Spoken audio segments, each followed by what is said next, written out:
Excited right now to get on the Rude guest hotline. Rude is the most reliable HVAC products in the DMV. Talk to Justin Williams from The Athletic, senior college sports reporter. Justin, what's up, dude? How are you? I'm doing great. I'm driving back from Cleveland, where I was this weekend, but excited to talk some college hoops with you guys. Awesome, man. So you were there to watch. Did Patino go down in Cleveland? What did you think of St. John's going out so early after such a big season? So I saw younger Patino go out. New Mexico was there, but Rick was there last night. He made the, Richard talked about, I guess there was like a private jet of Patino family members that was flying back and forth between Providence and Cleveland, which, I guess when you're Patino, you have the funds to procure a private jet. So he had family that was, I think they watched St. John's on Thursdays and flew to Cleveland and then back and forth. So, it was a rough weekend for the Patino family. This was actually the first time both father and son had made it to the second round of the same tournament. And I think a lot of people expected Rick and St. John's to advance. I don't think anyone, New Mexico was a 10 seed. That they had a 10-point lead on Michigan State early, and there was a moment where it was like, wow, this will be weird if Richard Patino in New Mexico is the Patino coach that makes it to the Sweet 16. Unfortunately for them, though, but both Patinos with a bow out in the second round. Yeah, it was pretty remarkable watching them both go down. I think with Calipari and Patino, with Arkansas versus St. John's, it became, when did those two start to kind of hate each other? Because they were showing all this footage of them kind of like laughing and joking together, and it seems pretty clear that that's no longer the situation. Yeah, I think even Calipari had a quote this weekend where it was, when he was at Kentucky and Patino was at Louisville, he said, like, you're not going to be friends, right? If you're the coach of Kentucky, you're not going to be friends with the coach of Louisville and vice versa. And so they had clearly known each other before that, kind of come up in the industry. I don't know that they were close before that, but I think any hope of them becoming like super chummy probably went away when they were on opposite sides of that Kentucky rivalry. Yeah, that adds up. And now Cal's got, Arkansas is a 10 seed, but they've got lottery pick talent on there the way Calipari always does. Not a lot of upsets in this bracket at all. Are you surprised that there hasn't been a little more chaos? Yeah, and it's funny. I think because that happened this year, everyone's immediate thing is like, well, this is NIL and this is the transfer portal, and it's taken away the Cinderellas. Maybe I think I don't want to sound the alarm on that too quickly. I do, like some of the people I work with at The Athletic had even written before the tournament started, the top end, like especially the one seeds, Duke and Auburn and Houston and those teams, like they're, if you go by KenPom and some of the advanced metrics, like really, really good this year. It almost kind of like set the stage for, hey, this might be a really chalky tournament because of how good the teams are at the top. Now, whether that's something that, like, this is the new world order and this is the way it is going forward, we'll see. I watched Robert Morris give Alabama a lot of problems and, kind of had a chance at that game. And we're 2 years removed from Fairleigh Dickinson beating Purdue. So I even asked Tom Izzo this weekend, like, well, what do you think about these lack of upsets? He kind of shrugged. So it's something interesting that I'm kind of curious to see, will it continue moving forward? It's definitely disappointing because we won all those upsets. But I guess I'm in the Tom Izzo camp where it's like, I'm not ready to sound the alarm. Maybe this was just kind of a 1-year boring tournament. But it's certainly the lack of Cinderellas. That's what makes March Madness so special. And so I do agree that it feels a little bit hollow that we really didn't get that this year. Right. Yeah, because like when you look at it, like I understand a lot of guys have gotten into the portal, gone to the bigger colleges, but everybody can't go to the big colleges, so the other guys got to go somewhere. Yeah, and it may just be how it is this year. That's right. It's and people were kind of talking about, this is the death of the mid-major. Well, it's not like mid-majors were getting 2 and 3 seeds before this or anything like that. Like, we're still looking at, if you're going to have 15 or a 14 seed beating a 2 or a 3 seed, like that's going to be a huge upset whether you're in the NIL era or not. So I'm choosing to kind of think and, maybe holding out hope that this was just a particularly chalky year. And we'll get back to some chaos here in the future. But it was definitely something that, I think kind of changed the way we looked at that first weekend this year. We're talking with Justin Williams from The Athletic. You can give him a follow at Williams_Justin, senior writer covering college football and basketball. What did we learn about the SEC this weekend? It's funny. Like I watched Alabama, get to the Sweet 16. Auburn. I'm going to Atlanta next week, and they're going to be there. Like, part of you wants to write the column like, "Hey, Alabama's a basketball school now," and just because that'll get Feinbaum and kind of the SEC crowd really riled up. But it is interesting that, like, whether you're a school that has really cared about basketball traditionally, like Kentucky, or whether you're a school like Auburn or Alabama that everyone just associates with football, like that, it's a historic basketball conference this season. And some of these schools that, as recently as 5 or 10 years ago have successful basketball programs, now Alabama's coming off a Final Four and they're going back to the Sweet 16. I think part of it is like, yeah, there's a lot of money in the SEC right now, and they're investing in their basketball programs in a way that's been successful. I also just think like they've done a really good job of hiring coaches. And, Nate Oates is a really good coach. Bruce Pearl's a really good coach. John Calipari, for kind of all the criticism, is a really good coach. And so I think you're seeing that, hey, if you make smart hires in the way that kind of college sports is structured these days, then you're probably going to end up being successful. And so that's what kind of stands out to me is, man, these schools have really hit on some coaching hires, and it's turned into success. Now, whether, I don't think Alabama's all of a sudden going to become a basketball-centric fan base, or Auburn, but it's been kind of fun to watch. Like, hey, I think sometimes as much as NIL and the portal really is important, it kind of comes down to, can you make the right head coaching hires? Well, I'm not trying to be rude about this. I don't know the right way to say it. The SEC is also willing to look past transgressions on some of these coaching hires that maybe other conferences won't. Like Bruce Pearl has a pretty bad reputation over decades, right? And then Auburn just hires him. I mean, Chris Beard at Ole Miss got arrested for some really shady stuff, I think. Or maybe not arrested, but like there was an incident. You know what I mean? Like, sure. What is that? How much of that is a factor? Like, these are very good coaches. But hell, St. John's did it. I mean, sometimes you just got to take some of these coaches. pub. Some of these colleges got to stop acting like they're so holy and endowed, too. Especially now that you're just paying everybody. That's what it comes down to. Like, what I think will be an interesting test case here is, if I know it's not official yet, but if NC State ends up hiring Will Wade, like, what's Will Wade? Is he going to go into NC State and kind of do what he did when he went to LSU, what he did when he went to McNeese? You mentioned it with St. John's. Like, there was some skeletons in Rick Pitino's closet. You're right that I think at some point there becomes this, give and take with colleges and, the academia side. Like, what are you willing to pay for success? And if you're willing to just hire the coach that by any means necessary, whether they're, always savory or unsavory, is going to win. And I think you're starting to, like, Indiana was interesting, right? Because I think, Darian DeVries is, he's kind of a coach that's kind of come up their traditional way. But when that Indiana job came open, I think there was a lot of IU fans that were like, look, like, hire whoever. We want to win. And, Darian DeVries, we'll see if he ends up having success. But I do think there are some schools that traditionally had success and have kind of maybe avoided going like the questions route on some of these coaches.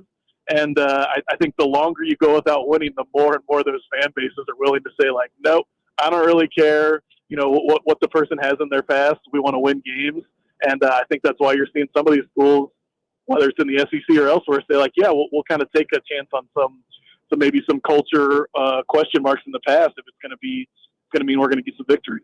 Totally. Well, and I think so much of the hypocrisy grandstanding stuff has been eliminated. They're paying the players. It's official. It's on the books. Like, best I know, Will Wade got in trouble at LSU for paying the players. Well, guess what? You don't get in trouble for it anymore. Like Calipari's been giving these dudes the bag forever. Now he does it officially at Arkansas. Like, who cares? Now, if it's other stuff, I get it. I think we're approaching a world where the SEC is the only thing. The SEC and the Big Ten are the only thing that matter. And then you get a couple one-offs, Duke in basketball, maybe Clemson in football. But, like, the way the money is structured, it's SEC versus Big Ten for everything. And then I think the Big Ten, to me, condescendingly tries to pearl clutch and act like they're a little holier than the SEC and we care about academics and blah, blah, blah. But as things continue, they're just going to do – I mean, what was Ohio State's NIL this year? It was like $25 million for that team, right? Yep, like, exactly. Who are we kidding? Yeah, and I think there is some, like, going back to the coaching thing, you're right. Like, you know, look at Houston. They hire Kelvin Sampson, a guy who got fired from Indiana for, I think, making, like, too many phone calls to recruits. You know, again, we're not talking about, like, crimes against humanity. And Indiana's still kind of in the wilderness basketball-wise, and Houston basketball is one of the best programs. But then you're right, too. I do think it comes down to it's not always that if you spend the most money, you're going to have the most success, because we've seen in years past where Ohio State, you know, didn't win a championship in football, or Kentucky basketball or Duke basketball doesn't win the championship. But I think there is a pretty clear track record of if you're investing in coaches that have success and you're spending a lot of money, then you're probably going to have success too. Yeah. That's totally right. So let's land at a place here. You know what? Let's do a Duke update. Duke's pretty damn good, dude. That team's pretty loaded. Do you think they are the only team capable of non-SEC or Big Ten winning it all? No, I think Houston is definitely still in that conversation. Okay. You know, it is funny because which coaches will tell you it's all about matchups. And so I do think there's certain teams that, you know, like Houston is really tough and physical. But if they get in a game, you know, with like an Alabama who just wants to get up and down and chuck threes, and it's a game where Alabama gets hot, well, then, you know, yeah, Alabama can come out and win. But I do think if you're kind of putting together like that group of champions, you know, is Texas Tech in there? I don't know. Is anyone else in that BYU group right now?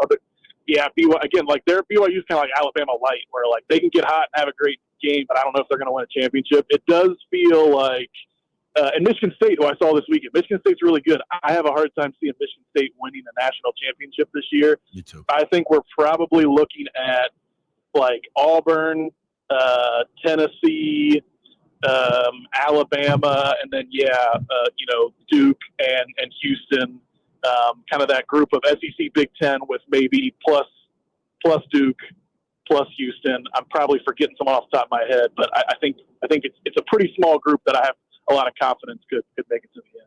Well, Justin, you forgot Maryland, who could still win the title. Damn it! Talking with our friend Justin. They keep letting them travel on all these plays. Oh, God! This is not where I thought we were going, but now we're going. Talking with Justin Williams from The Athletic. You can give him a follow at Williams_Justin here on the Rude Guest Hotline. We can start right there. I'm a proud Maryland alum. That was not a travel. Also, the kid almost knocked somebody out in the first half and shouldn't have even been on the court. How the hell do the refs miss that elbow? So I was covering games last night, but you know the joy of modern technology and YouTube TV, I kind of had the Maryland game going as I'm sitting courtside watching another game. I didn't see the elbow. I did see the game-winning shot, and I will say, at no point in that, moment was I thinking like, man, he traveled. It did not jump out to me in the moment. Obviously, a lot of other people felt differently.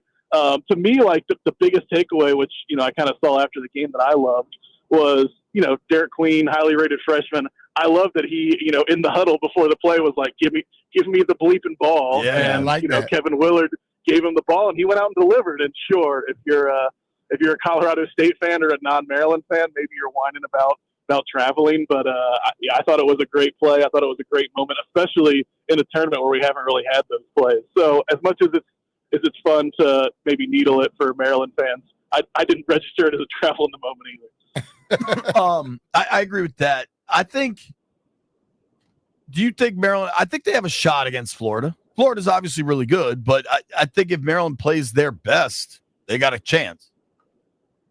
Yeah, I mean, and that's the thing about the tournament. We didn't get those 15, 14, 16 seed upsets, but like look at Arkansas, a team that really struggled this year, and they go out and they make it to the Sweet 16. Certainly, in a single elimination game tournament, if Maryland plays its best and Florida has a little bit of a down game, then yeah, I definitely think they can advance.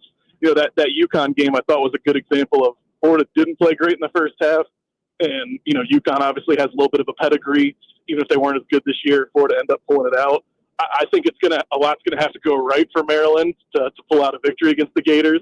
But that's the beauty this time of year is it could definitely happen.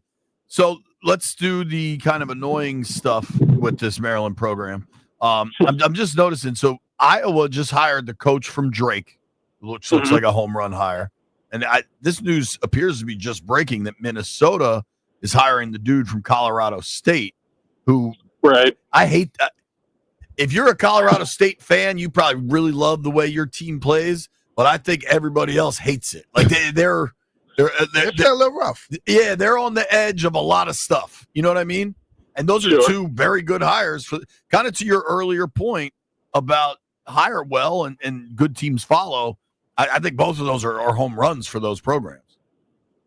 Yeah, and I think is it Nico Medvedev, who's the Colorado State coach? That one's kind of been circulating for a while that he might end up there.